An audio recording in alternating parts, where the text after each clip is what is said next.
Since you mentioned Kerouac, listen, I love Kerouac. Do we know any sort of famous writers that have used drugs as part of the writing? So Kerouac is one. Do we know any famous writers who have not used drugs as part of their writing? Interesting. So wait, I didn't actually know, to be honest, the story. I love That's the good Kerouac. thing about being a writer. You can take drugs on the job and no one will cancel you for it. If you're like it's a politician, you can't really do it. That's right. You could be a rock star, you could be a You writer. can be an artist and take drugs. You mentioned that Kerouac did what? Amphetamine. Amphetamine. Speed. Basically speed. The legend has it that On the Road was written in 2 weeks on speed, basically without sleeping and using an endless paper roll in this typewriter. So he would just write it. And I can imagine that you can write a hell of a lot on amphetamines. And I do it sometimes, but I don't do it a lot, so I can take amphetamines and have a really good time and write like 20 pages, but then the next day I wouldn't do it anymore. But he decided, okay, for 14 days, I'm going to do it. Philip K. Dick was an amphetamine writer. And also, I think if you take a lot of amphetamines, you get into kind of psychedelic spaces at a certain point in time where you start hallucinating. And like if you write, Blade Runner, maybe it helps you. So amphetamines are also, they can be creative, I guess. It's just not, it's not my type of drug. And they're certainly not as creative as, but it also depends on the person. Like Malcolm Lowry, Under the Volcano, he was drinking a lot, or Hemingway was drinking a lot, and they could only write when they're drunk. When I'm drunk, I can't write. I just can't do it. Write drunk, edit sober. And that's advisable. Like if I would write something on amphetamines, I would certainly edit it sober, of course, because on amphetamines, your self-criticism is lowered because you feel so good. Like you feel so confident. You just write. But writing is about nuances, especially literary writing. Maybe a nonfiction book would be easier on amphetamines, but a novel, it's all about, you have to be very, very open. Amphetamines close you.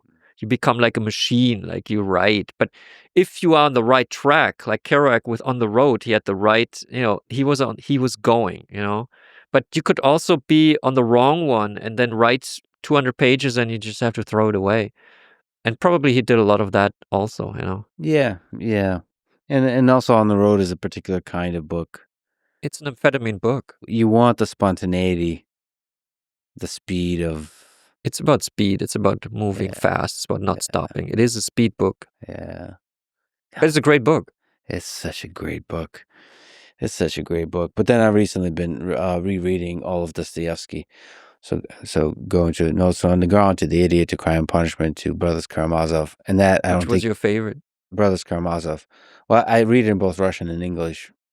And for the longest time, it was The Idiot. Until... It's a complicated philosophical issue. When I was younger, I thought Prince Mishkin, the main character in The Idiot, was not as flawed as I believe he is now.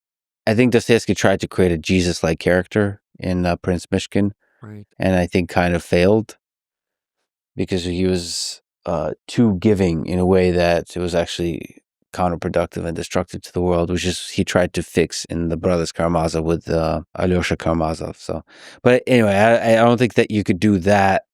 I would be very surprised to learn that Dostoevsky did any drugs. Also, there was not so much available. That's true. Alcohol, of course, nicotine, coffee.